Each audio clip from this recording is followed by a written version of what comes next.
And he loves that double left hook to the body and the head. That's probably his best punch. All right, those are some of the things we'll look for in the main event. Now, Vassiliy Jirov, who is from the Phoenix area, being a bit delayed coming into the ring. We understand there was some type of equipment problem. Now you hear the roar of the crowd, and he's coming into the ring. Castro's got a big midsection, Teddy. We talked about it at the top of the show. We know Jirov likes to go to the body. But Castro, this is his 130th fight as a pro. He's been around the block. How is Castro going to protect that soft midsection? Hey, not only 130th fight, he has 82 knockouts. So he can punch a little bit. So here's the funny thing. Here's the catch-22. Yeah, Jirov should go to that body. Loves to go to the body, but he has to get close to go to the body. And that gives Castro a chance to bang a little bit with that right hand and that double left hook. And, of course, Castro has to be able to keep those elbows in, protect that body. All right, there's Vassiliy Jirov. He is in the ring. Time for the introductions. Here is our ring announcer, Jeff Connor. Ladies and gentlemen, it's time to tell the pugs from the pugs as we pound each round through the main event. 12 rounds for the IBF Cruiserweight Championship of the World. Your judges are Lou Moret, Aaron Kaiser, and William James. And now introducing out of the red corner, weighing in at 187 pounds, wearing black trunks with the Argentinian flag from Santa Fe, Argentina. Boasting a professional record of 119 wins, 7 losses, 3 draws, 83 knockouts, Jorge Castro.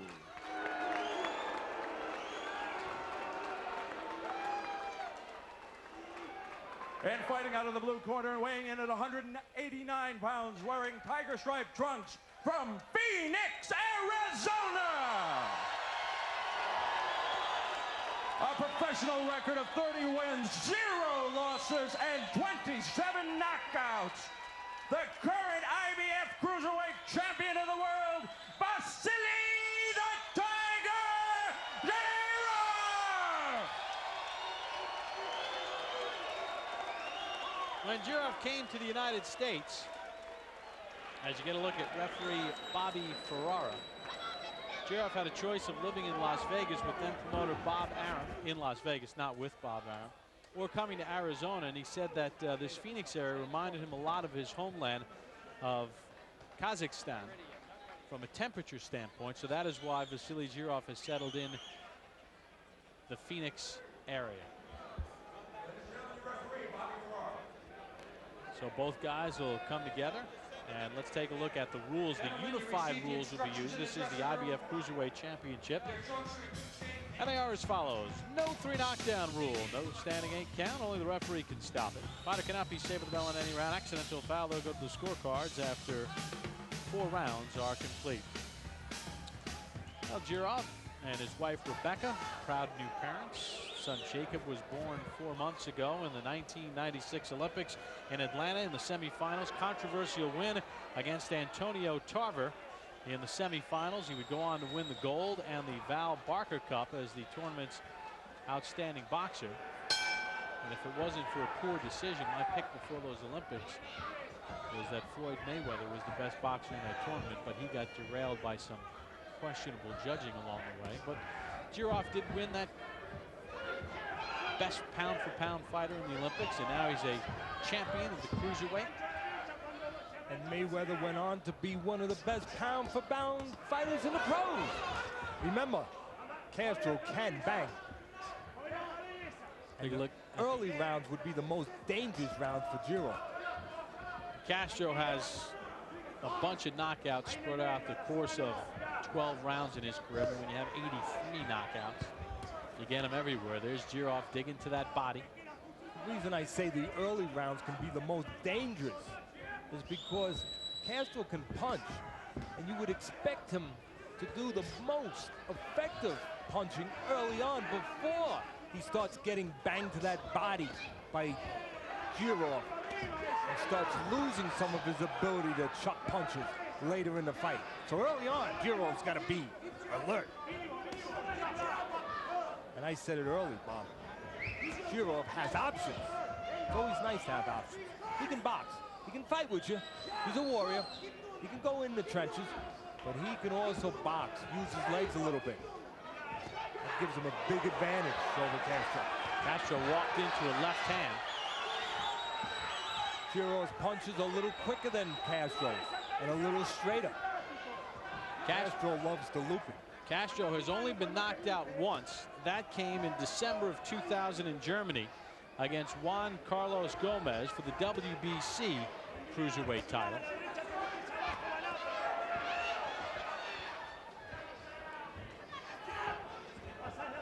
Usually when one man's technique is better, he will have an advantage. The technique is better with the champion, Jirov. Sharper, crisper punches. Castro likes those looping punches. And Castro needs a little cooperation to land them. Needs Jirov to stand in front of him for a certain amount of time.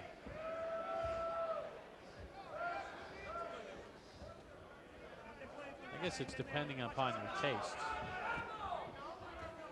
Castro, he's a fashion mess. He's got that red hair, he's got the black trunks with blue, he's got shiny patent leather shoes on with this yellow taxi on it. He's a character. Castro doing his Dennis Rodman imitation, the basketball player that used to like to change his hair color.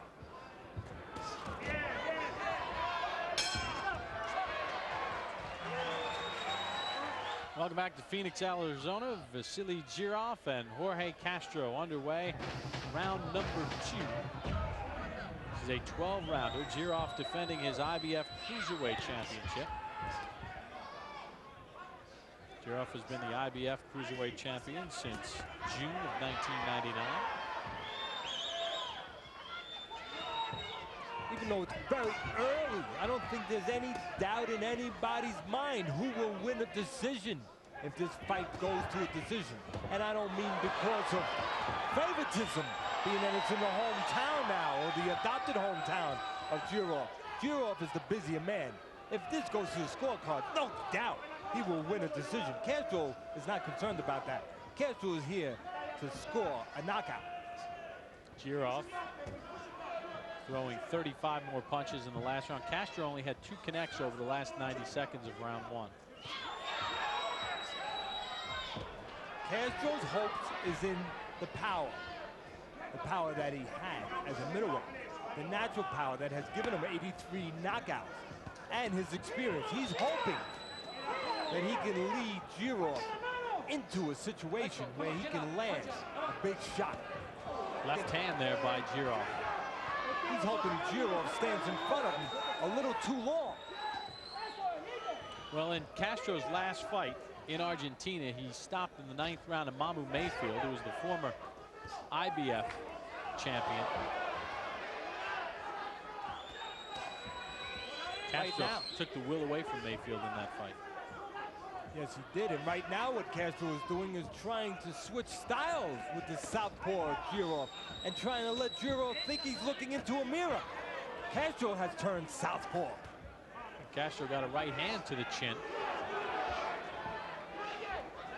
That landed. Castro is what the old-time boxing guys would say, awkwardly clever. He'll pull back, he'll move his head, but on the whole, he'll make punches miss. But that body of Castro's, very ample, very appealing. You know, Castro's done a decent job. Ooh, good right hand to the body there from Jirov. I was going to say that Castro had done some good body work here in round 2, Teddy. Well, that's one way to fight fire with fire. Go to the body of a body puncher. Maybe he'll decide not to go to your body.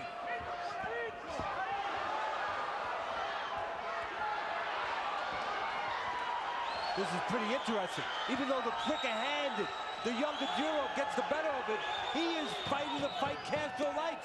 He's right in front of him. He's given Castro a chance by fighting that style.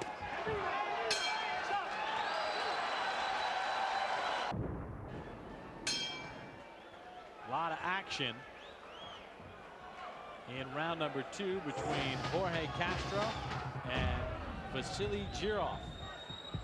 Jirov had the edge. Castro had his moments.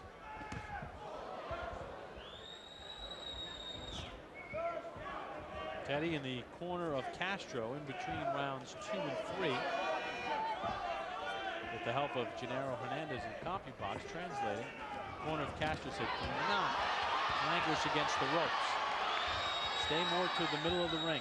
Which, of course, he's quickly gone and he's languishing.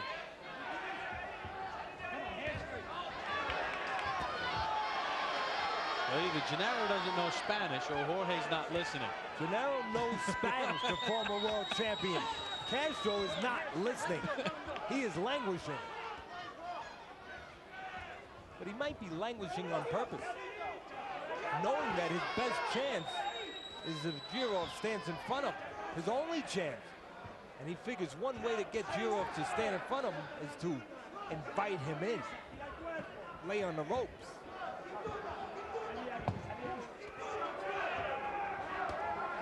Castro does have a habit of reaching in, falling in. Look for that uppercut of Jirov to be effective in this fight.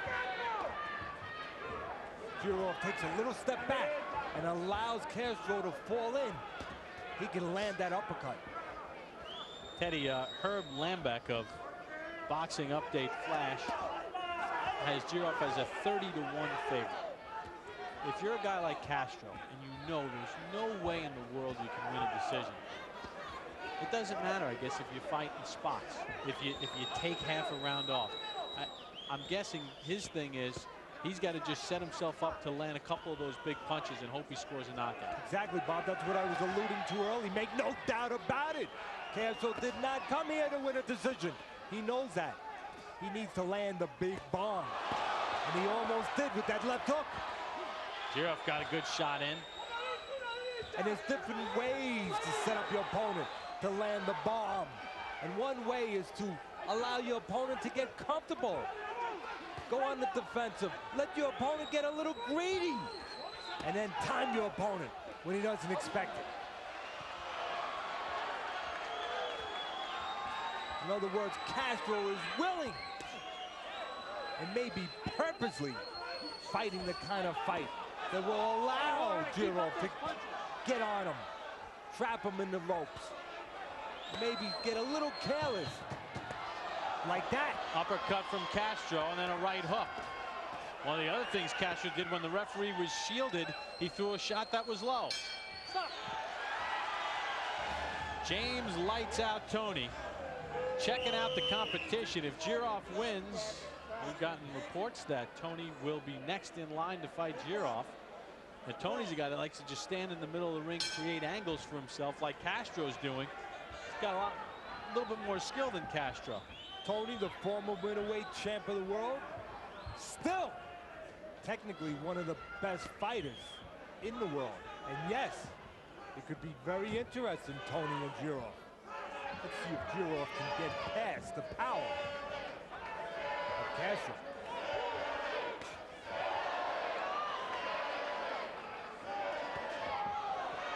Castro going a little low there. Don't forget what we talked about and alluded to earlier. Jirov has options. Castro has one way to win this fight. Teddy, according to CompuBox, we just showed you the numbers. The average cruiserweight throws about 60 punches around. Jirov with 105 in the last round, 92 in the round before that, 75 in the first round, keeping up a very fast pace. And Castro's punch output is going up with each round. And Castro is back to southpaw, back to orthodox, back to southpaw.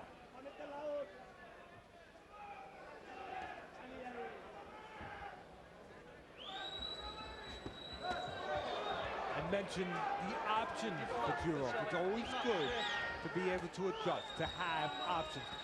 Don't be surprised if you see Jirov, after tasting a little of the power of Castro, start using those options. He's using them now. Stepping in, stepping out, using his legs a little bit. Jirov does this, he will separate himself from the slow-footed Castro. And he's using his reach and his movement.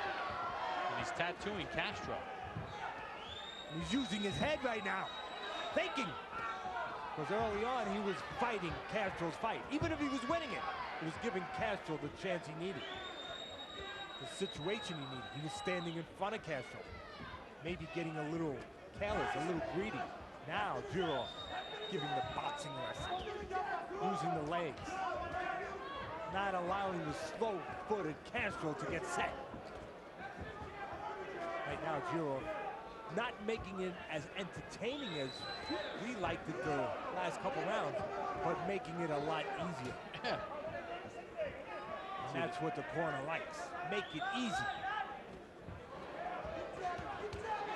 Jirov told us yesterday he wants to kind of get the cruiserweight division out there a bit more in the mainstream.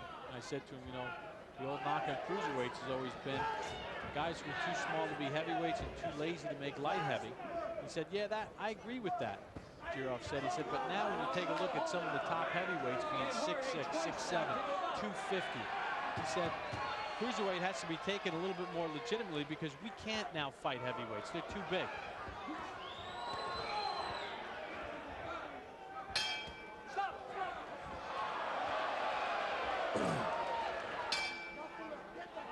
Welcome back to Phoenix. Jorge Castro, Vassiliy Jirov underway. Round number 5. No knockdowns in the fight. Jirov in the last round used his tremendous boxing skills to dominate round number 4. Watch those elbows, Vassiliy. Come on, watch those elbows. Take a look at the numbers through 4 rounds, and Jirov with a blistering pace, especially for a cruiserweight. There's a right hand timed by Castro. Didn't land cleanly. But the idea was right there. He's trying to time him with that right. And that's his bread and butter as far as ending fights goes. Right there, that looping right hand. Jirov shows a good chin. Jirov comes right back with a combination of his own. If Castro is going to land a big punch, it'll come from that looping right hand, or from the double left hook, body and head.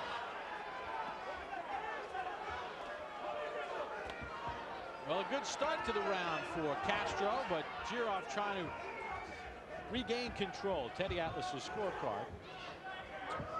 Teddy has it 3 rounds with 1 draw, 1 even round. I have it 4 rounds to zip for Jirov. Jirov just noticed something. I noticed it. I'm sure he did. And he threw a left hand to the body. Castro dropped his right hand to protect it. Jirov's going to remember that. Maybe in another spot, he'll fake the left hand to the body and then let it go to the head. Get the glove to drop of Castro. Score a clean punch. Right there, Jirov tried it. Tried to bend like he was going to the body and then let the left hand go up top. Headbutt.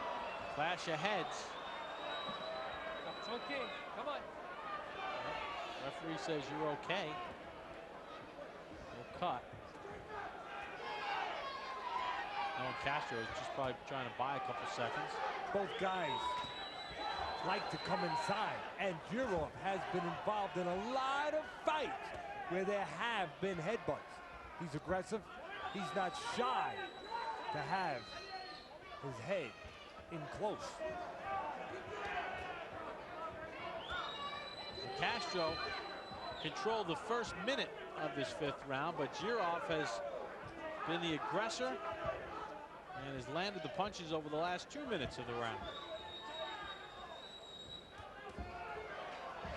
Okay, hold, time. Put your shoulder, okay? Jirov cautioned for using his shoulder to ward off Castro.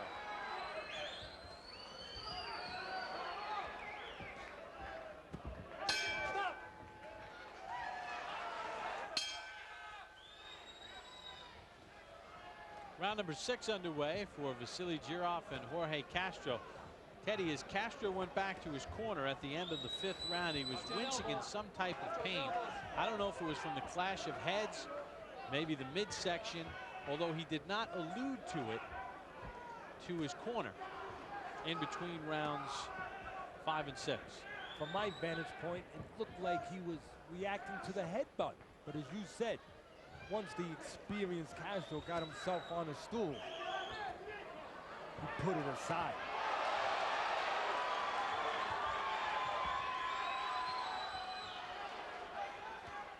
Here's a strong right hand to the body from Jirov. This is the kind of fight that The more versatile Jirov, the younger Jirov, can do one of two things. He can make it an easy fight by outboxing Castro, or he can stand in front in spots and make it an exciting fight.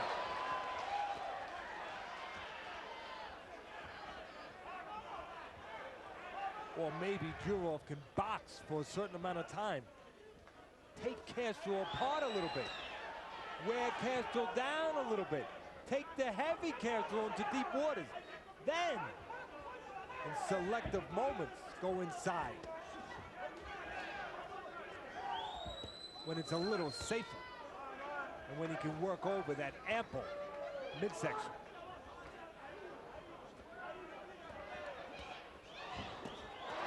Right hand from Castro. After all, even if Jirov does play Castro's game by standing in front of him and take it away, his options of outboxing the slow Castro. Oh, there goes one of those right hands. Yep, Jirov trying to hold on. Right now, I don't care. I don't care if Jirov wins the fight this way.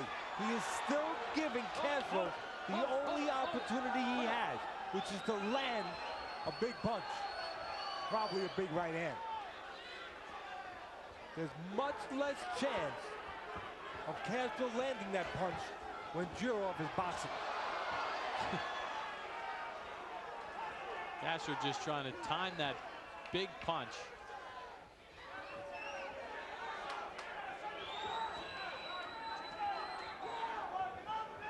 Castro's willing to block. He has to take, but willing to block, to parry a punch, to ride with a punch, to slip with a punch, to stay in the pocket and be outscored, just so he can get an opportunity to land a big blow. That's what Castro's looking to do right here. Goes a right and a left does Castro. Jirov comes back with a left. Hay que combinar las manos. Si atrás de esa izquierda venía una derecha, ya estaba knockout. Negro, con una sola no hacemos nada, eh. They're asking Castro to throw combinations. One punch isn't going to do it. Put your punches together. Let's take a look at the end of the round as Castro and Jirov went toe-to-toe, Teddy. Jirov decided not to box, to stand inside with the big punching Castro. And it made for some nice, appealing television. Clean up that And floor. now they're going to clean some ice out of the corner of Castro. Time in. Okay. And we will embark upon round number 7. Very interesting fight. Jirov most likely comfortably ahead on the judges' scorecards, comfortably ahead on Teddy's scorecard and mine. But he is at times falling into Castro's fight, putting himself in harm's way. When he uses his jab like that and movement, Castro has no answer. Notice Jirov's coming out doing a lot of feinting this round and jabbing. The reason he's feinting, he's trying to make sure Castro is off balance, not set to throw that right hand before he comes in. That is why Jirov is feinting before he comes in. That doorway. Little feint, make your opponent get out of position a little. Then you come in nice and safe.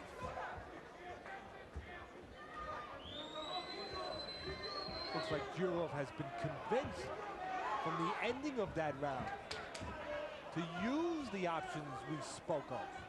His ability to use the ring, his ability to use his legs, his ability to box. It looks like Castro decided to take the first 90 seconds of round 7 off. Well, he would have been throwing if Jirov was inside. Castro has trouble when there's distance, has trouble when Jirov uses his legs. Seeing the first minute of round 7, 9-zip for Jirov. Once again, for a second there, Castro turns southpaw with the southpaw Jirov. Trying to pull a rabbit out of the hat, out of that red hat.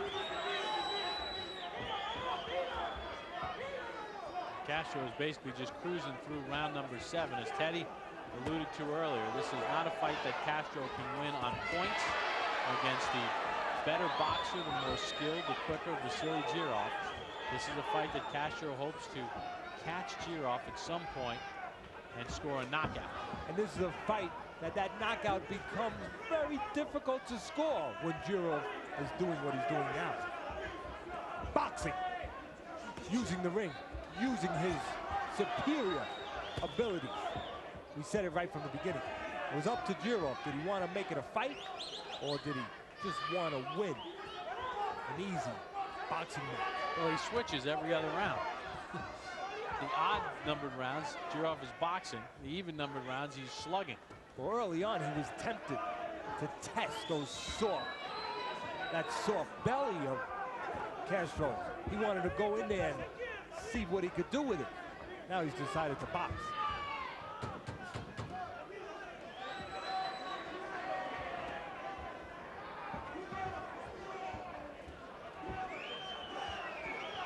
Stop. Seconds out. Let's go. Welcome back to Phoenix, Arizona. There is Vassiliy Jirov, the IBF Cruiserweight champion, 30-0, 27 knockouts in the ring against Jorge Castro, the former middleweight champion. No knockdown so far in the fight. Jirov has controlled the action, although at times Castro has had his moments where he's been able to land some big shots. Take a look at the punch numbers from round 7. Jirov used his jab quite effectively, landing 20 of 46 jabs in round number 7. And there's Castro shooting the right hand. Now, the right hand is the punch of choice for most trainers when their charge is facing a southpaw. But usually it's the straight right hand. The right hand that Castro likes to employ, that looping right hand that we've seen land a couple times. And the best chance right now, the way the fight's going, for Castro to land that looping right hand is to catch Jirov stepping out or pulling out. As I say it, they get lucky and it happens.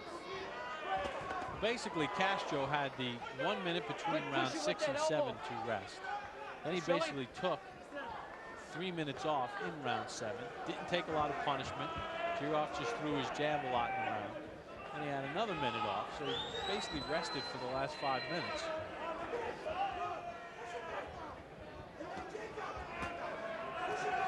It's a catch-22 for Jirov is what you're getting. He could apply pressure, and he's the better conditioned man. I don't think too many people would argue that point. Just look at the two. He could pressure Castro, go to that soft belly, and maybe get rid of Castro, but he would be risking and allowing Castro to have an opportunity to land the big bomb. So he might deteriorate Castro in his condition, or his lack of condition, much quicker that way than he is boxing. By boxing, you made a good point. He allows Castro to kind of refuel a little bit physically, but he also makes the fight a lot easier.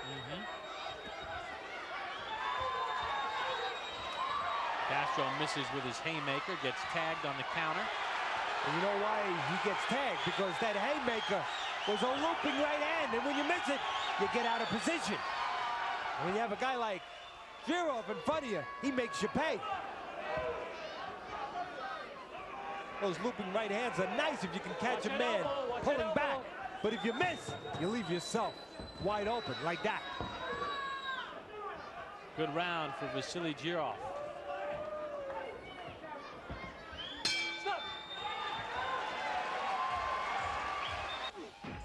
Tonight is Jorge Castro's 130th fight as a pro, 119 wins, turned pro in 1987. We take you back to 1988, minus about 40 pounds. In 1988, Jorge Castro went 19-0 with 17 knockouts. Most of his fights were in Argentina. But Teddy, I don't care where they are, that's a pretty busy schedule. No doubt about that.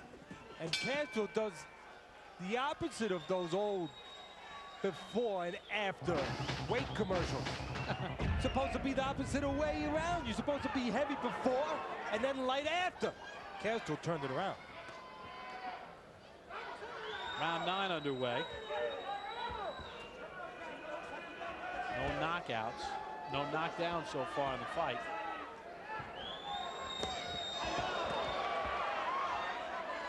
Castro always looking for an opportunity, coming off a roll, coming off a block. Again, say it again, he's not looking to win a decision.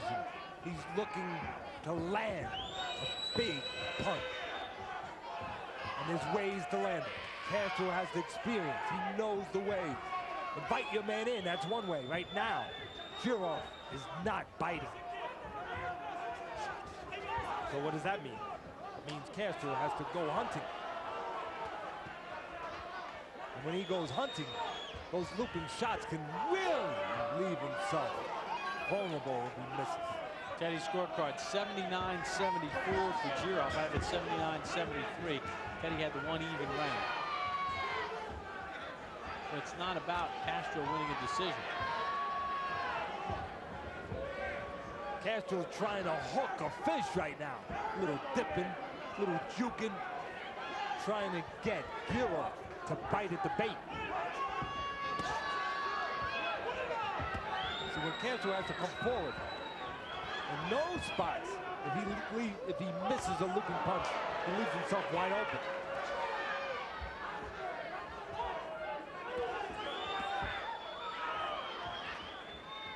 Castro has what he wants right now. He's got Jirov in front of him. But the 34-year-old fighter's not pulling the trigger. The fighter who's been pro 15 years. That's a long time to be trading leather for a living.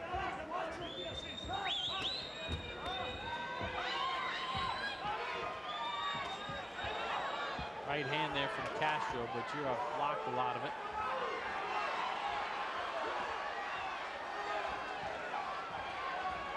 I see a little frustration in the very experienced former middleweight champion of the world, Castro, because he's not getting Jirov to do what he wants.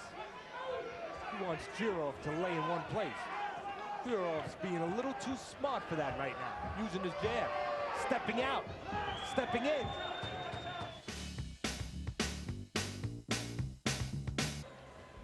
Well, we welcome you back to Phoenix. We lost all of our electrical power. Round number 9 in the books. Again, Jirov controls it. He throws 78 punches. He lands 37. 22 of 37 power shots for Jirov in round 9.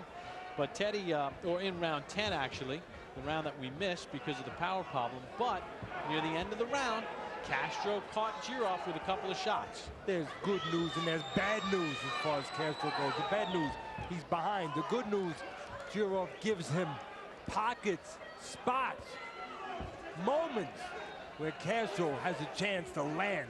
Now, if you're wondering about Castro, he has 83 knockouts.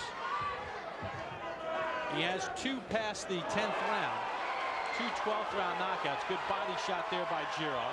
But they came in 1990 and 1995 when Castro was fighting at a much different weight.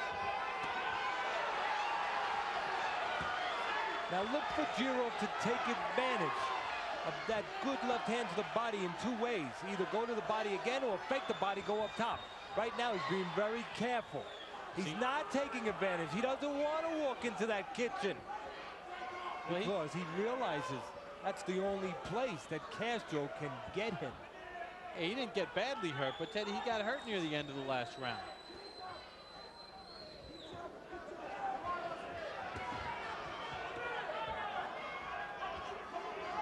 Jirov thinks in that.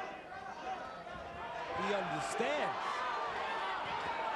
But yeah, I can bang the body of this soft belly Castro, but I have to get close. I have to go inside. I might be able to even stop Castro, but I give Castro a chance to do what he does well, which is land a telling punch. And Castro has no chance of doing that when Jirov boxes, or very little. When Jirov stays to the outside and pumps that jab, Castro gets very frustrated. When Jirov stays right here, Castro gets a bit more invigorated.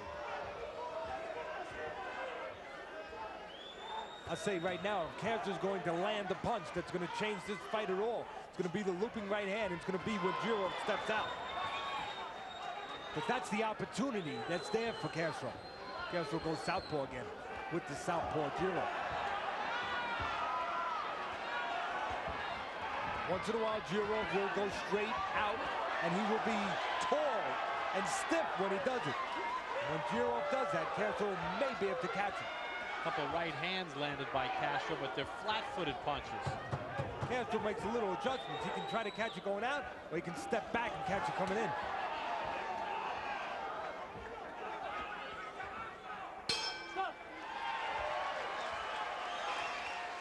12th and final round underway. Vassiliy Jirov, Jorge Castro. Jirov making the defense of his IBF cruiserweight title. No knockdowns in the fight. Jirov has controlled this bout using his superior boxing skills, his body punches. When he has gotten close, Castro has landed some meaningful punches, but too few and far between.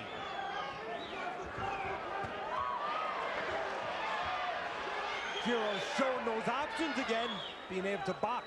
Why not? It's the last round. The only chance Castro has is to land the bomb. And the only chance Castro has to land the bomb is if Jirov does not box.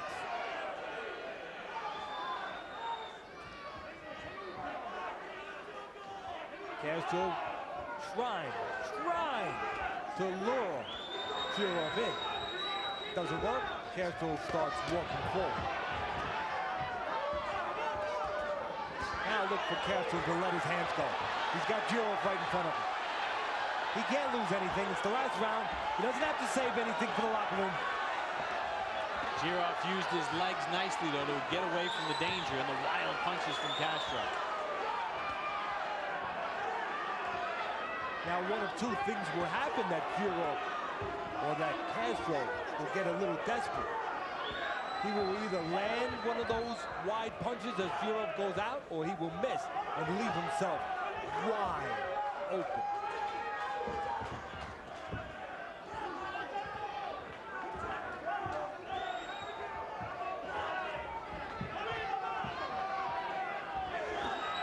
Castro doing a little holding there and then trying to throw the right hand.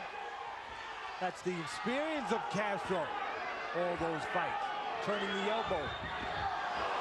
Right hand from Castro. And that affected Jirov. And right now, Jirov is standing right in front of Castro. That means Castro has a chance.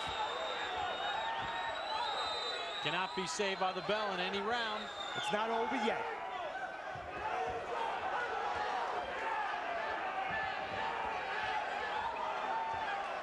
Right now, it's up to Castro. Jirov's just where he wants him. It's up to Castro. Does he let his hands go?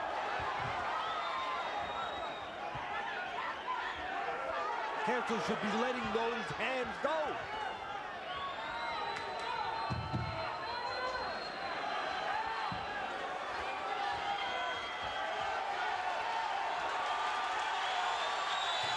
Jirov hanging in there. The former middleweight Castro, not enough pop.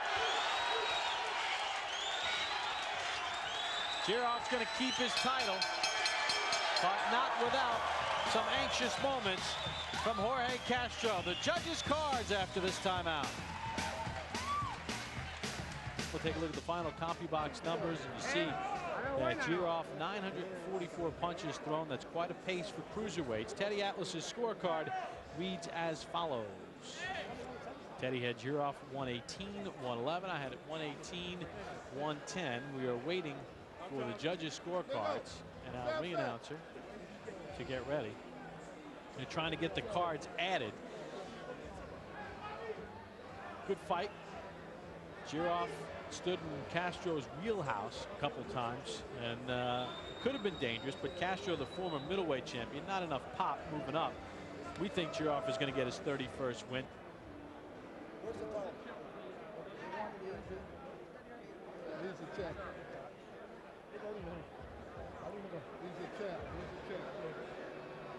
Palm Springs, California. We'll have a bout for you live from Palm Springs, plus a fight via satellite from Germany featuring Vassiliy Klitschko. I'll be away for a couple of weeks, Teddy, heading over to the Winter Olympics in Salt Lake City. Good luck over there, partner. You'll do a great job and show your versatility. Hey, how hard could it be to add up a lot of 10s for Jirov? I mean, Castro is waiting in the ring. So is Vassiliy Jirov. Now here's our ring announcer, Jeff Connor. Ladies and gentlemen, we have a unanimous decision. Judge James and Judge Moret score it 119 to 110. Judge Kaiser scores it 119 to 110. The winner by unanimous decision and still cruiserweight champion of the world, Vassiliy Jirov. Jirov gets the win as James Toney up next. Interesting night from Phoenix, Arizona. For Brian Kenny, Max Kellerman, Teddy Atlas, this is Bob Papa saying so long. We now bring you a boxing classic between